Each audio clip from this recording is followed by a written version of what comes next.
ഉദ്ദിത, ദൈവമേ, രക്ഷക, സമാധാനമേ, ഡെയിലി വിത്ത് ഗ്രേസിലേക്ക് എല്ലാവർക്കും സ്വാഗതം. എ എന്ന വ്യക്തി വളരെ നല്ല ഒരു മനുഷ്യനാണ്. ബി എന്ന വ്യക്തിയാകട്ടെ അത്ര നല്ല മനുഷ്യനൊന്നുമല്ല, ഒത്തിരി കുറവുകളൊക്കെയുള്ള മനുഷ്യനാണ്. ഒരു ദിവസം ഇവർ രണ്ടുപേരും ഒരുമിച്ചിരിക്കുമ്പോൾ സി എന്ന വ്യക്തി കുറച്ച് അച്ചാറും കുറച്ച് മാങ്ങയും ചെറുനാരങ്ങയും ഇലിമ്പിപ്പുളി അങ്ങനെ ഒത്തിരി സാധനങ്ങൾ ഇവരുടെ മുമ്പിൽ കൊണ്ടുവന്നു. അപ്പോൾ എ എന്ന വ്യക്തിയുടെയും ബി എന്ന വ്യക്തിയുടെയും വായിൽ നന്നായിട്ട് വെള്ളമൂറി. അതുപോലെ തന്നെയാണ് നമ്മുടെ ജീവിതത്തിൽ ശ്രദ്ധിക്കേണ്ട മറ്റൊരു കാര്യം. ഒരു വ്യക്തിക്ക് സ്ഥാനമാനങ്ങളും അധികാരവും ലഭിക്കുമ്പോൾ മറ്റ് പല വ്യക്തികൾക്കും ആ വ്യക്തിയോട് ചില ദേഷ്യവും വിദ്വേഷവും വെറുപ്പും തോന്നും.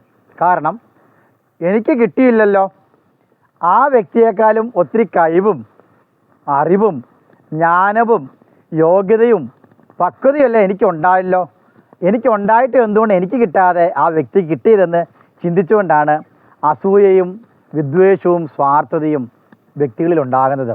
അപ്പോൾ നാം ചിന്തിക്കേണ്ട പ്രധാനപ്പെട്ട കാര്യം, മാങ്ങാച്ചാറ് അവരുടെ മുമ്പിൽ വെച്ചപ്പോൾ എക്കും ബിക്കും എങ്ങനെയാണ് വായിലൂടെ വെള്ളമൂറിയത്? അതവർ ചിന്തിച്ചുകൊണ്ട് വന്നതല്ലല്ലോ, ഓട്ടോമാറ്റിക്കായിട്ടല്ലേ. ഇതുപോലെ തന്നെ നമ്മുടെ ജീവിതത്തിലും ഇത്തരത്തിൽ ഓട്ടോമാറ്റിക്കായിട്ട് ഇത്തരത്തിലുള്ള ചിന്തകൾ വരും. അതിനാൽ വളരെ ശ്രദ്ധാലുവായി നമ്മൾ ചിന്തിക്കേണ്ടിയിരിക്കുന്നു.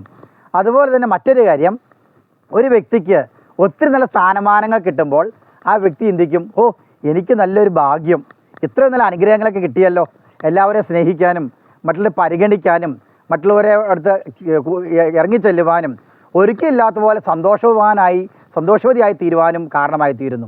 അപ്പോൾ ഈ രണ്ട് തലങ്ങളും മനുഷ്യന് ഉണ്ടാകേണ്ട കാര്യങ്ങൾ തന്നെയാണ്. അപ്പോൾ ഇത് പ്രധാനമായി ശ്രദ്ധിക്കേണ്ട കാര്യം, ആദ്യത്തെ കാര്യത്തിൽ നമുക്ക് മറ്റുള്ളവരുടെ സ്ഥാനമാനങ്ങളും അധികാരവും കാണുമ്പോൾ അവരെ നമുക്ക് സ്നേഹിക്കാനുള്ള മനോഭാവം ഉണ്ടാവണം.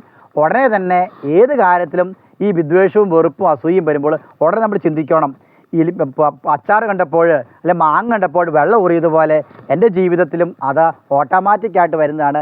അത് ഞാൻ ഇല്ലായ്മ ചെയ്യും. അതിനെ മാറ്റി നിർത്തി എനിക്ക് അധികാരികളെ സ്നേഹിക്കുവാനും മറ്റു അധികാരങ്ങൾ മനസ്സിലാക്കുവാനും അവിടെ അധികാരങ്ങളെ ഓർത്ത് നന്ദി പറയുവാനുള്ള മനസ്സുണ്ടാകണമെന്ന് പ്രാർത്ഥിക്കണം.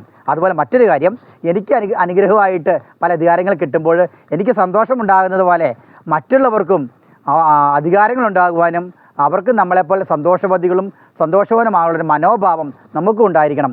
ഇത്തരത്തിലുള്ള മനോഭാവം നിങ്ങൾ ഉണ്ടാകട്ടെ പ്രാർത്ഥിച്ചുകൊണ്ട് ഞാൻ നിർത്തുന്നു. എല്ലാവർക്കും ഒരായിരം നന്ദി.